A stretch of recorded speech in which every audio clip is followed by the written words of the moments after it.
This is Christian Obeng, and I'm interviewing Mr. Paul Ostrow. That's right. So we might as well get this interview started.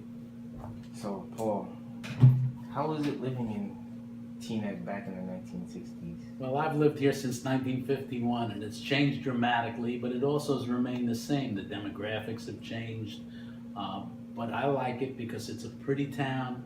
It's convenient to New York. It's convenient to airports, and it has a diversity of people that we enjoy being with, both when we were younger and now as we're not so young. Yeah, so there's a lot of different sides to Teaneck. Like there's like a black side and then like the Jewish side, or some people might call it the Hebrew Hills. I've heard that. Where'd you hear that? From school, I know kids in school. Well, there are a lot of different neighborhoods and there are a lot of different demographics, and Teaneck has always prided itself on diversity. After World War II, it became more diverse, and now it's more diverse than any. But by the same token, a lot of that diversity includes people who want to be with their own. The African American community, for the most part, is friendly with the African American community. The Orthodox Jewish community, because of their dietary restrictions and their synagogue memberships, congregate amongst themselves. But there is a lot of mixing in shopping areas, certainly in the public library where I'm a member of the board. You can walk in there any day and see a diversity of people, both age-wise, religion-wise, ethnicity. So I think we do a good job intermingling with different types of people.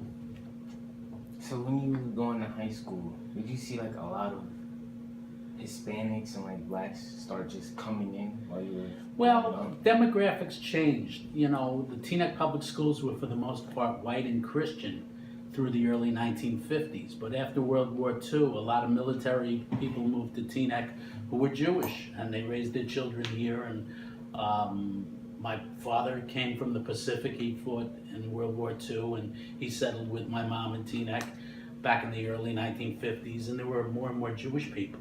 At the same time, there were African American people, most of whom had lived in Englewood prior to 1950, but then they bought homes for the most part in the northeast part of town. And today, if you drive down any block, you'll see a mix of almost all types of people on any block in Teaneck. That's very true.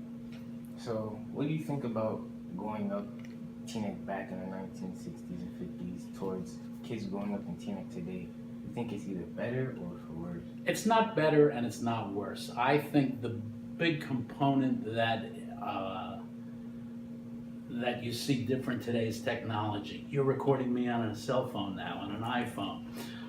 When I went to school and when I was growing up with my friends, we had black and white TV.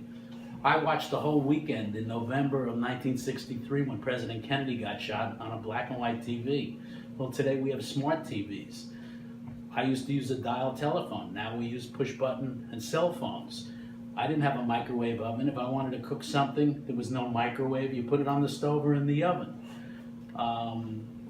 My car, I didn't have a camera on the back of my car. I back up now, I don't have to turn my neck because there's a screen showing me what's behind me.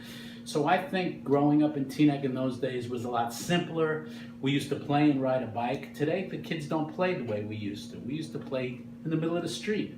Today, you play in the middle of the street. The Teaneck police tell you to go to the park. We used to play touch football and stickball in the middle of the street. So there's been like a lot of change in the education system. Like we're losing like wood shop and like a lot of art type things. And I'm pretty sure you guys had back when you were growing up. Well, education has taken a different model today. Some think it's good, some think it's not so good. Again, with technology, students and children growing up in school have to learn about computers and about being able to do research utilizing a computer. I like going to the library and doing research with a card catalog and reading magazine articles and encyclopedias and books. It's different. Some say that it's easier for students today because everything is at literally their fingertips learning. In retrospect, it would have been nice to be able to Google or Bing a search for what I wanted to learn instead of having to go to the library and get articles and get books and read encyclopedias.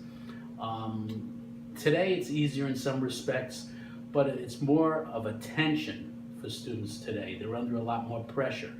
We used to be a little more laid back and relaxed.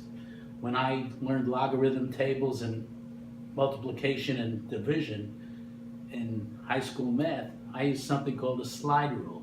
Not an abacus, but a slide rule. Do you know what a slide rule is? No, I never heard of it. Chris never heard of a slide rule. Well, today you use a computer.